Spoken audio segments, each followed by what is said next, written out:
Do you know what? Asked Percy. What? Grunted Gordon. Do you know what? Silly, said Gordon. Of course I don't know what, if you don't tell me what is. Sir Topham Hatt says that the work in the yard is too heavy for me. He's getting a bigger engine to help me. Rubbish, said James. Any engine could do it. If you worked more and chattered less, this yard would be a sweeter, a better, and a happier place. Percy went off to fetch some coaches. That stupid old signal, he thought. He was remembering the time he'd misunderstood a signal and gone backwards instead of forwards. No one listens to me now. They think I'm a silly little engine and order me about. I'll show them. I'll show them. But he didn't know how. By the end of the afternoon, he felt tired and unhappy. He brought some coaches to the station. Hello, Percy, said Sir Topham Hatt. You look tired. Yes, sir, I am, sir. I don't know if I'm standing on my dome or on my wheels. You look the right way up to me, laughed Sir Topham Hatt. Cheer up. The new engine is bigger than you and can probably do the work alone. Would you like to help build my new harbor? Thomas and Toby will help too. Oh, yes, sir. Thank you, sir. The new engine arrived. What's your name? Asked Sir Topham Hatt. Montague, sir, but I'm usually called Duck. They say I waddle. I don't really, sir, but I like Duck better than Montague. Good. Duck it shall be.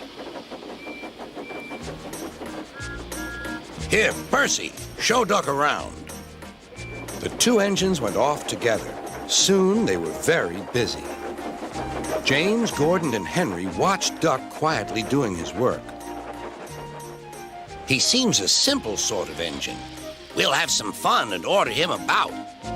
Quack, quack, quack, quack, whoosh! Smoke billowed everywhere.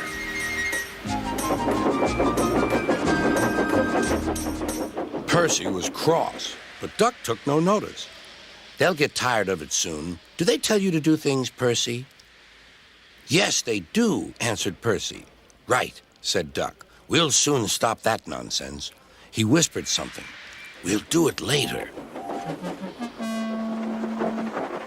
Sir Topham Hatt was looking forward to hot buttered toast for tea at home.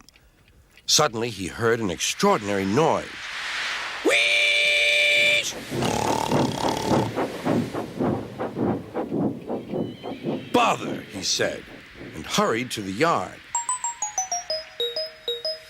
Duck and Percy calmly sat on the switches outside the shed, refusing to let the engines in.